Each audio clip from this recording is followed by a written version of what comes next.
let's move on to the second fight on the card, which is one of my favorite ones that I'm looking forward to. It is a welterweight matchup between Demian Maia against Belal Muhammad. First, you got Demian Maia, who is 28-10, is the plus 200 underdog. And then you got Belal Muhammad, who is 18-3 and is the minus 240 favorite. What do you think of this matchup? Yeah, this fight is what everyone going into is going to expect when you see Demian Maia's name on it. Damian's going to try and get the takedown or get the back to lock in a submission. Belal is going to push the pace and use his stand-up to keep Maia from shooting. This fight is very similar to Craig and Hill, where you have a striker, you have a submission artist, but it's going to be decided by takedowns, in my opinion. Belal's takedown defense and ground game is very good, and it's going to be tested in this fight. Demian Maia is not going to stand there and bang with him, despite, which blew me away. Demian Maia has knocked out 2 people. I can't believe it, but it's happened. I see Belal moving forward to exploit Maia's stand-up, and I see Maia hunting for a takedown. This might be a hot take, but I think the level of competition and the division that, the welterweight division is too fast and too strong for Demian Maia. I don't ever see him competing for a title again. Not in this division. He's not. He went up against Usman a while ago, went to a decision, but Usman's a different animal than when he fought Demian Maia. Gilbert Burns handled him his last fight. He got that win over Ben Askren, but Ben Askren, again, not going to strike with him. And when you have a great BJJ practitioner, you can just stuff those wrestling takedowns. So with that being said, I'm going with Muhammad. I'm sticking with a decision. I think he's going to ride this one out, but I would not be surprised if he knocked out Maia in the second round. If no one knows who Demian Maia is, he's probably one of the most world-class jiu-jitsu artists in the world. Yeah. He travels around. He's the guy that you go to if you want to train jiu-jitsu or if you want to prepare for a guy that has a high-level jiu-jitsu. He travels around. He's that guy. He did it before he went to MMA. He transitioned nicely into MMA, and that's what he's known for. As you see to the left, you got Demian Maia, who fights out Sao Paulo, Brazil. He's 43 years old, 170 pounds.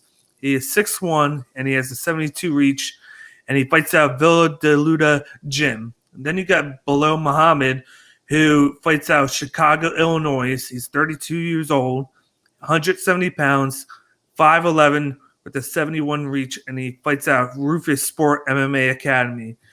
In this matchup, it's going to be jiu-jitsu against a striker for the most part.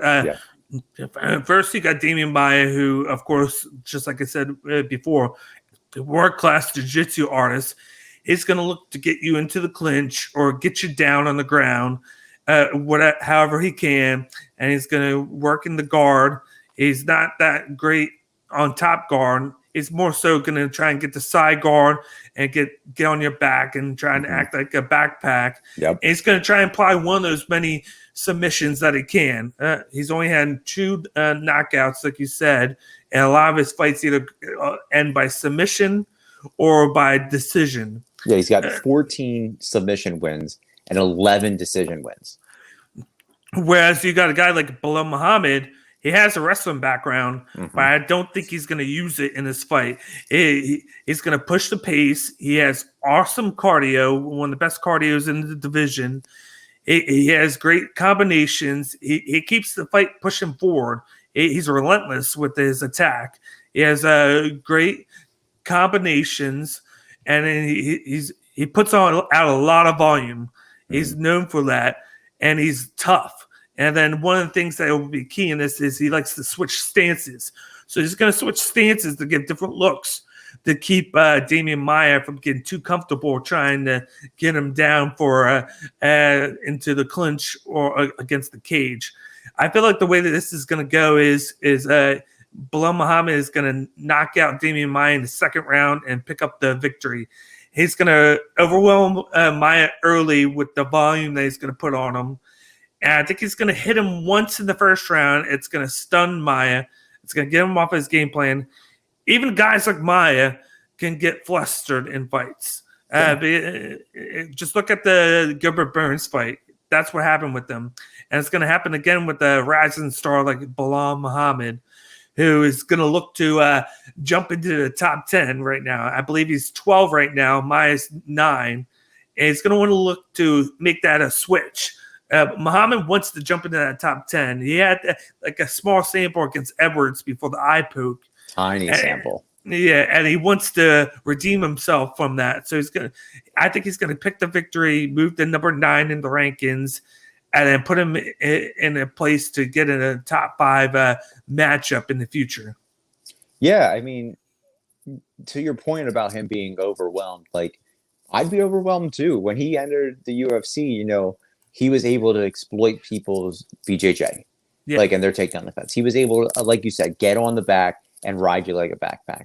But now you got these wrestlers that have hands. You got you had Tyron Woodley. You had Darren Till for a little bit. Belal Muhammad. You have Kamaru Usman. You have Wonder Boy, the karate master. You have faster, tougher, more versatile opponents. So yeah, I would get flustered too when you have someone like Gilbert Burns or Colby Covington coming at you and they can throw hands. Do you think that this, if obviously we both thought that Maia is going to lose this, do you think that this should be it? He's 43. It's kind of long in the tooth. If he's going to get if he gets knocked out by Belal, that's 2 knockouts in a row because Burns knocked him out. Do you think that he should kind of hang it up? He says he's not done yet. He said he has at least 2 or 3 fights left in him. He just want to do just one more. I think it depends on how this one goes. If it ends badly for him, maybe he does one more to try and leave on a win. Or if he does well here, he might do 2 more. Yeah, but it all depends. That bottom half of the 15 are young killers coming up. It's not going to get easier from here. They're not going to give him a layup. No. They're not going to throw CM Punk into the octagon and say, all right, here's your victory. Like, it's going to get tougher, and that division is stacked. I don't see him winning anything unless Ben Askren comes back. I agree with that, but you never know. It depends on the matchup that he has. Yeah, absolutely. Yeah. And he's a world-class martial artist. Mm-hmm. He could kick my ass 10 times over. Like 10 out of 10 fights, he'd beat me up. But I'm standing by what I say about the division. I think it's just a little bit past him.